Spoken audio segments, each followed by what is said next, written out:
You know that feeling, right? Just before the lights go down, that buzz, or when you find some performance that just completely catches you off guard. Oh yeah, that thrill of discovery. Love that. Absolutely. Well, today we're sort of pulling back the curtain on something really quite intriguing in the performing arts world here. We're doing a deep dive into the Orlando Waitlist Theater Festival. Think of it as your quick guide to understanding this pretty unique event, especially in an art scene where, sometimes it feels like the same names pop up. How do genuinely new voices get heard? This festival seems to tackle that head on. Yeah. And the core idea is fascinating. It's specifically for artists who applied to the Orlando International Theater Festival, Fringe. But they ended up waitlisted or maybe didn't get selected at all that year. And it's really important to get this. It's not like a second best prize, okay? It's genuinely its own thing. A really vital platform, actually, for talent that might otherwise just not get seen. Interesting. So our mission then is to figure out what makes this festival tick. Why?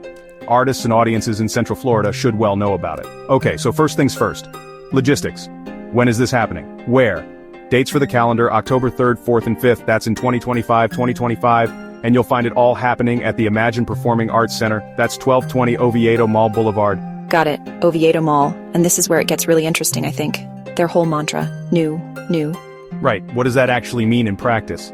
It means every single thing you see, acts, plays, performances, has to be totally brand new. Like never performed anywhere in Central Florida before. Wow, no updates on old shows, no reimagining? Nope, zero. It has to be completely fresh off the page. And this isn't just, a gimmick. It really pushes people outside. Well, it forces artists to debut work they haven't tested elsewhere. It encourages a kind of artistic bravery, maybe pushing beyond what safe stuff that bigger festivals might shy away from. So audiences are getting something truly raw than untested ideas. Exactly. You're seeing the absolute first outing for these concepts. Okay, that sounds amazing for audiences, but for an artist, is that daunting? Like only new work? Does it push them hard? Oh, for sure. It definitely takes guts, right? Like you're launching something totally untested, it's exciting. Probably a bit terrifying for them. Yeah, I bet, but that pressure, it often sparks real originality because they have to stretch, they can't fall back on something familiar. Makes sense? So if you're an artist listening and thinking, okay, this sounds like my jam, what's the process? Right? Good news is it's free to apply. Totally free. Oh wow, yeah. And applications are open now actually until August 5th, 2025. August 5th, got it. And the founders, Patrick Pinedo and Barbara Myers, they have a pretty unique collection method. They do. It's called the WTF Ball Drop, Orlando Waitlist Theater Festival Ball Drop. Okay, so it's not judged. It's non-jury. They literally do a random drawing to select the... Acts a random draw, seriously? Yep. Gives every single applicant the same chance. Pretty exciting, actually. That non-jury free application plus the random ball drop that must create a sophistic kind of vibe, doesn't it? Totally.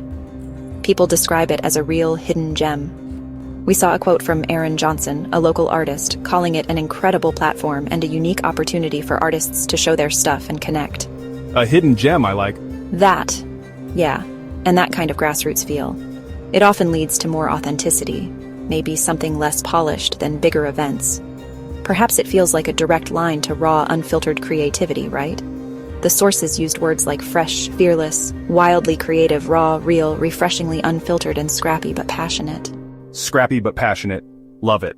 So it really is giving a first real chance to voices that maybe didn't fit the mold for the main list. Exactly.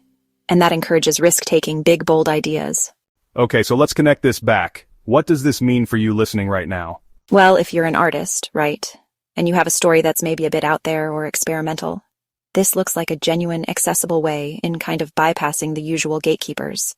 And if you're an audience member, you're getting a front row seat to some of the most innovative, truly cutting-edge stuff happening locally. You might just find the next big thing there, before anyone else does. So wrapping up here, the Orlando Waitlist Theater Festival really does sound like a significant and pretty innovative addition to the Central Florida Arts calendar for 2025. It really does. And it makes you think, doesn't it? How do festivals like this one actually change how we find new talent? How do they give a stage to artists who might otherwise just stay in? That's a great question to ponder. Definitely food for thought. So whether you're an artist wanting to jump in or you're in the audience looking for something genuinely fresh, we definitely recommend you check it out further.